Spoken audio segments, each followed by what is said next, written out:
네, 안녕하십니까. 개혁책방 개혁신학을 읽어주는 남자 개남이 인사드립니다. 오늘은 질문하는 성도 대답하는 신학자 제1장 성경이 궁금해요. 그 중에서도 6번째와 7번째 챕터 성경만으로 충분한가요? 라는 질문의 답과 제7번째 챕터 어떻게 성경을 읽어야 하나요? 라는 질문에 대한 답을 박지은 교수님의 책을 중심으로 이렇게 함께 읽고 살펴보도록 하겠습니다. 자, 6번째 챕터죠. 성경만으로 충분한가요?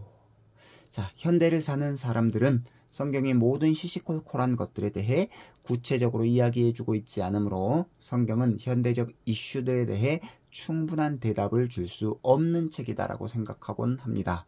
구원의 가르침을 성경 밖에서도 충분히 찾을 수 있다는 생각 역시 현대사회에 팽배합니다.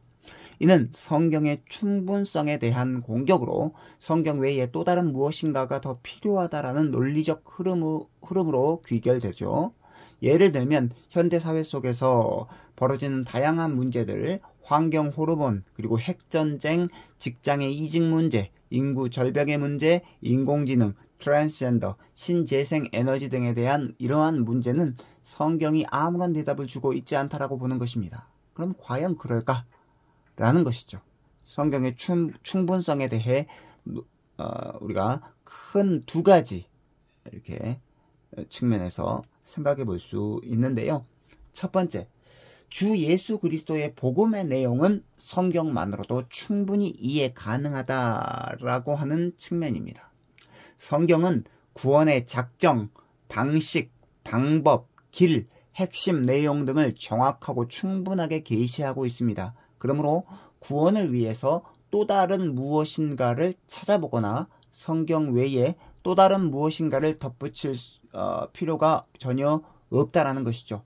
성경은 구원의 방식에 대해 명료하고 충분한 방식으로 다음과 같이 알려주고 있습니다. 사도행전 16장 31절 주 예수를 믿으라 그리하면 너와 내 집이 구원을 받으리라.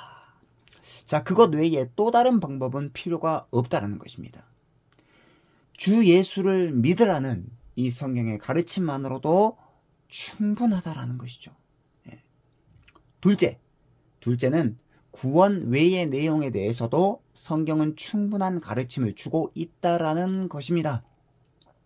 물론 성경은 다채로운 시대의 논의들에 대해 구체적인 지침을 내려주고 있지는 않습니다. 왜냐하면 성경은 과거에 쓰인 책이기 때문에 그렇다라는 것이죠. 그럼에도 불구하고 성경은 우리에게 현대의 논의들을 어떻게 대해야 하는지 성경적 원리를 폭넓게 제시해 줍니다. 그러니까 직접적으로 성경이 오늘날 현대 사회의 이슈들에 대해서 직접적으로 세세하게 알려주고 있지 않지만 그럼에도 불구하고 성경은 우리에게 그러한 현대 논의들을 어떻게 대해야 되는지에 대한 성경적 원리를 제시한다라는 입장에서 성경만으로 충분하다라고 대답할 수 있습니다.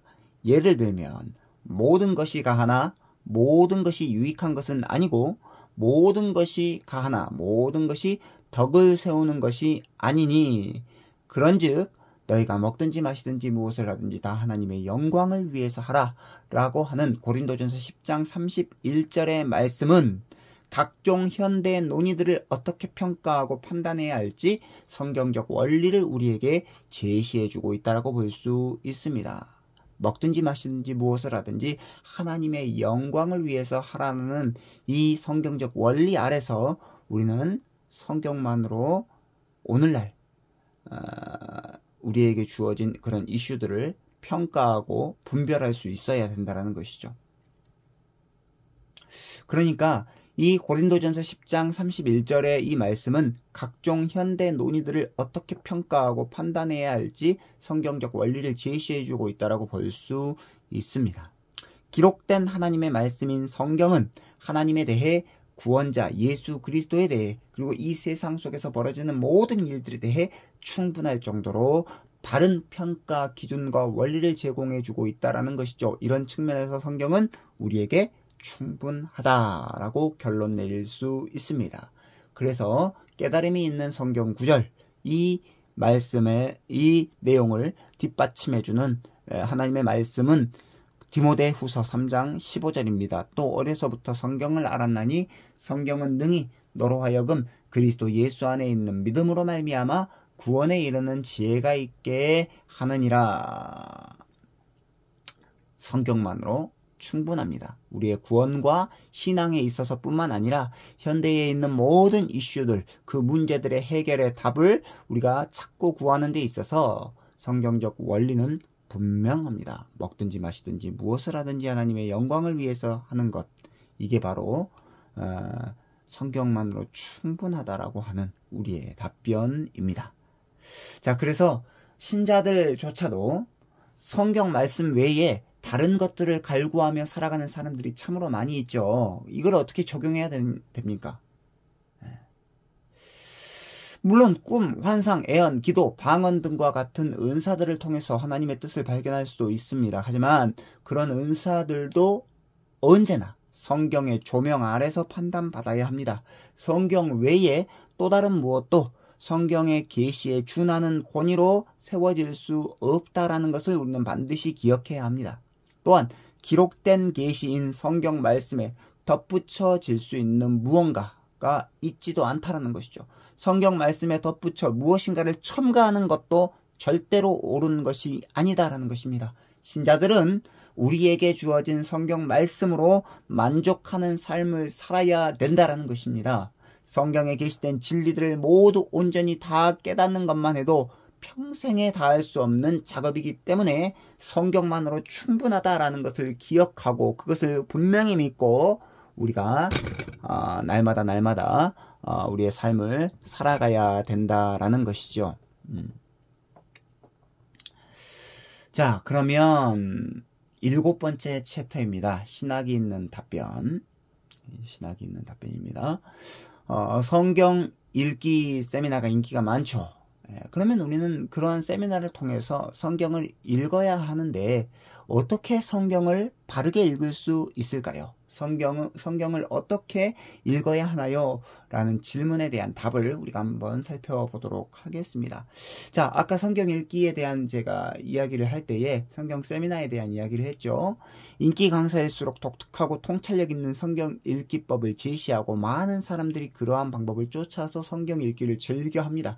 독특하고 통찰력 있는 성경 읽기 방법도 일견 중요할 수 있습니다. 그것을 무시하는 건 아니지만 성경을 읽을 때 가장 필요하고 중요한 것은 다름 아닌 성령 하나님의 조명하심입니다. 성령은 진리의 영이기 때문에 진리의 영이신 하나님께서 예수 그리스도가 하신 일들을 우리에게 가르치시고 생각나게 하는 그러한 일들을 수행해 주시는 것입니다. 그것이 바로 진리의 영, 요한복음 16장 13절에 나온 그 진리의 영이신 성령 하나님께서 성자 예수 그리스도께서 하신 일들을 우리에게 가르치시고 생각나게 하는 그러한 일들이 우리가 깨달아야 되는 그러한 성경 읽기 방법이죠. 자, 왜냐하면 태초에 말씀이 계셨는데 그 말씀이 성자 하나님이셨고 그 말씀이 육신이 되어 이 땅에 내려오셨기 때문에 우리는 성령 하나님의 그 깨닫게 하심을 통해서 예수 그리스도의 그 존재와 사역을 알 수 있습니다.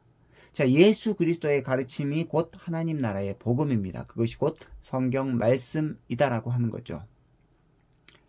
자, 그러므로 하나님의 말씀인 성경 내용을 제대로 깨닫기 위해서는 진리의 영이신 성령 하나님의 밝게 비추어 주심, 즉 조명하심이 필요하다라는 것입니다. 다음 장의 주제인 하나님이 궁금해요 에서도 다루겠지만 성령 하나님은 성부 하나님의 작정하심, 곧 계획하심과 성자 하나님의 실행하심을 완성하시고 우리 삶 속에서 적용하시는 사역을 하시는 분이 바로 성령 하나님이십니다.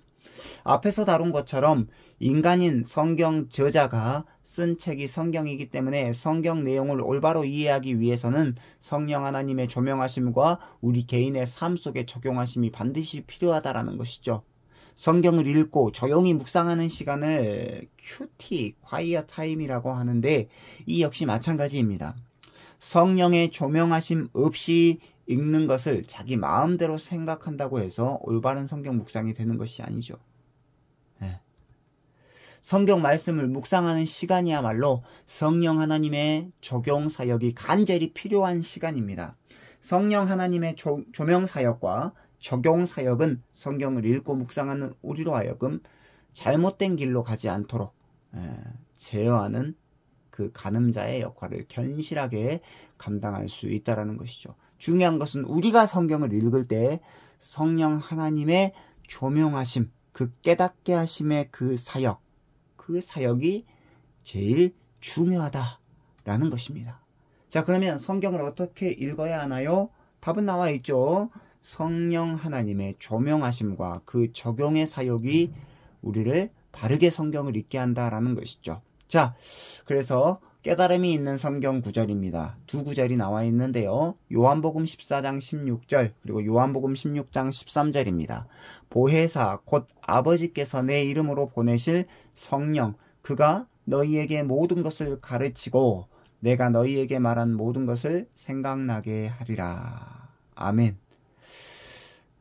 그러나 진리의 성령이 오시면 그가 너희를 모든 진리 가운데로 인도하시리니 그가 스스로 말하지 않고 오직 들은 것을 말하며 장래 일을 너희에게 알리시리라.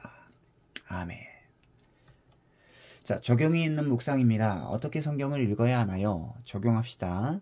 세상에서 가장 위험한 사람이 성경을 자기 멋대로 읽고 해석하는 사람입니다. 새로운 시각으로 성경을 해석하는 것에 열광하는 대중들이 문제입니다. 실로 요즘에 그러한 일들이 많이 있죠. 책 제목에서도 새롭게 읽기 말하는 제목으로 많이 있습니다. 그리고 새 관점 이러한 것, 새롭게 읽기, 새 관점 이런 것들이 득보다는 실이 많다라는 것이죠. 그리고 우리가 옛 전통적인 방식을 고수하지 아니하고 자꾸 새로운 관점과 새로운 읽기를 추구할 때에 올바른 그런 읽기보다는 잘못된 읽기가 우리에게 더 열릴 수 있다는 것을 기억해야 된다라는 것입니다. 즉 새로운 성경 해석이 옳은 것이 아니라 바른 성경 해석이 옳은 거다라는 것을 기억해야 됩니다. 바른 성경 해석은 인간 스스로가 할 수 없습니다. 죄 때문에 모든 사람의 눈과 귀가 왜곡되어 버렸기 때문입니다. 그러므로 성경을 읽고 묵상하고 해석할 때 성령 하나님의 조명하심과 적용하심은 필수적이다라고 할 수 있습니다. 죄 때문에 가려진 눈을 밝히신 분은 오직 하나님밖에 없기 때문입니다. 자, 그래서 우리가 이제 기억해야 될 것은 성경만으로 충분하고 또 성경은 성령의 조명하심과 적용하심을 따라서 바르게 읽어야 된다라는 것을 우리가 오늘 배웠습니다. 그래서 이제 오늘까지 해서 질문하는 성도 대답하는 신학자 제1장 성경론에 관한 내용을 마쳤고요. 이제 다음 영상에서부터는 제2장 하나님이 궁금해요 라는 내용을 가지고 찾아뵙도록 하겠습니다. 좋아요와 구독은 개나미에게 큰 힘이 됩니다. 감사합니다. 안녕히 계십시오.